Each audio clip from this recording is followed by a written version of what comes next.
இன்றைய தினம் ஒன்றிய அரசினுடைய ஒரு குறிப்பிட்ட தேர்வு சிபிஎஸ்இ தேர்வு, அதற்கான அறிவிப்புகள் வெளிவந்திருக்கிறது. அந்த அறிவிப்புகளில் இந்தி மொழி பாடத்திற்கு சுமார் 10% மதிப்பெண்கள் கொடுக்கப்பட்டு அதற்கான விண்ணப்பங்கள் வெளியிடப்பட்டிருக்கிறது. இந்தி அல்லாத மாநிலத்தினுடைய மாணவர்கள் அந்த தேர்வை எழுதினால் எடுத்த எடுப்பிலேயே 10% மதிப்பெண்களை அவர்கள் இழப்பார்கள். இது இந்தி அல்லாத மாநிலங்களிலே தேர்வு எழுதுகிற தேர்வர்களுக்கு மிகப்பெரிய அநீதியாகும். இது இந்திய ஆட்சி மொழி சட்டத்தின் எதிரான ஒரு அறிவிப்பு. எனவே உடனடியாக ஒன்றியத்தினுடைய கல்வி அமைச்சருக்கு நான் இன்றைக்கு கடிதம் எழுதியிருக்கின்றேன்.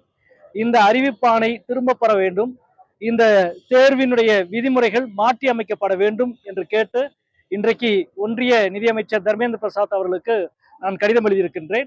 உடனடியாக இந்த அநீதி களையப்பட வேண்டும் என்பதை இந்த நேரத்தில் மீண்டும் உங்கள் வாயிலாகவும் நான் வலியுறுத்த கடமைப்பட்டிருக்கிறேன்.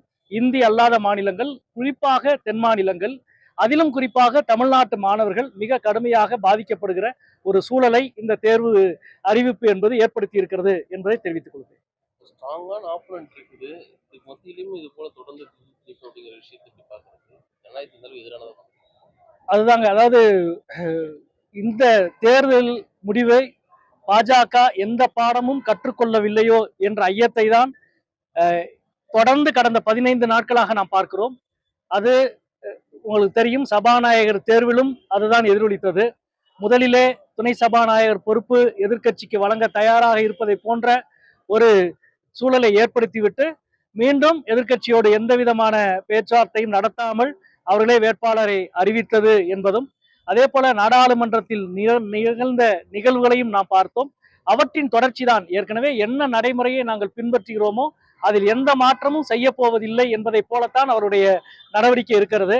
இதற்கு இந்திய மக்கள், ஏனென்றால் இந்த தேர்தலே கடுமையான ஒரு எதிர்வினையை கொடுத்திருக்கிறார்கள்.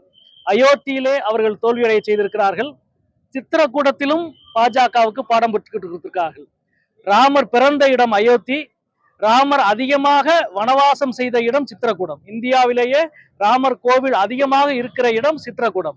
அயோத்தியிலும் பாஜக வேட்பாளர் தோல்வி அடைந்திருக்கிறார், சித்திரக்கூடத்திலும் பாஜக வேட்பாளர் தோல்வி அடைந்திருக்கிறார். அதனுடைய அர்த்தம், கோவில்கள் ஆன்மீகத்துக்கான தலங்கள் தான், அது வாக்குச்சாவடியின் வாசல் அல்ல என்பதைத்தான் அவர்கள் சொல்லி இருக்கிறார்கள்.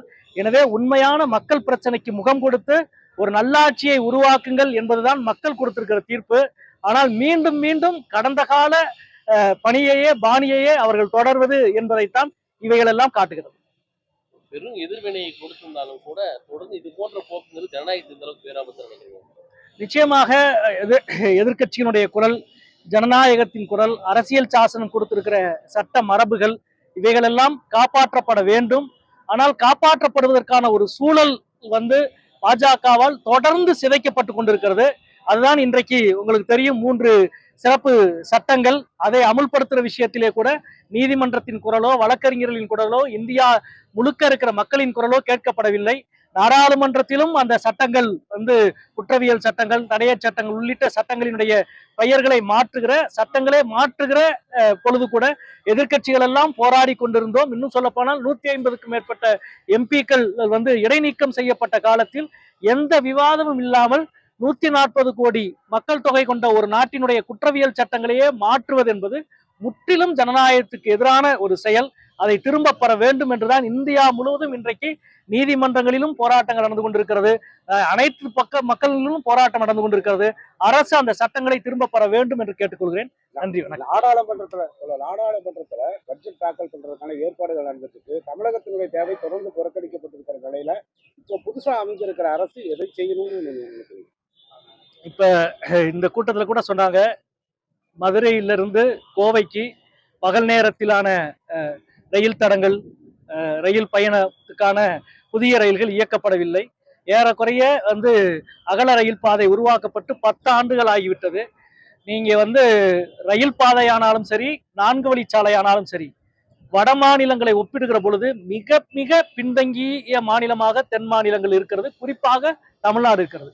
இன்னைக்கு நீங்க உத்தரப்பிரதேசமோ பீகாரோ வட மாநிலங்களிலே 4 வழிச்சாலைகளுக்கு கடந்த 10 வருஷத்தில் ஒதுக்கப்பட்ட முதலீடுகளை ஒப்பிடுகிற பொழுது அதில் அநேகமாக 5ல் 1 பங்கு முதலீடுகள் தான் ஒன்றிய அரசால் தமிழ்நாட்டுக்கு செய்யப்பட்டிருக்கிறது.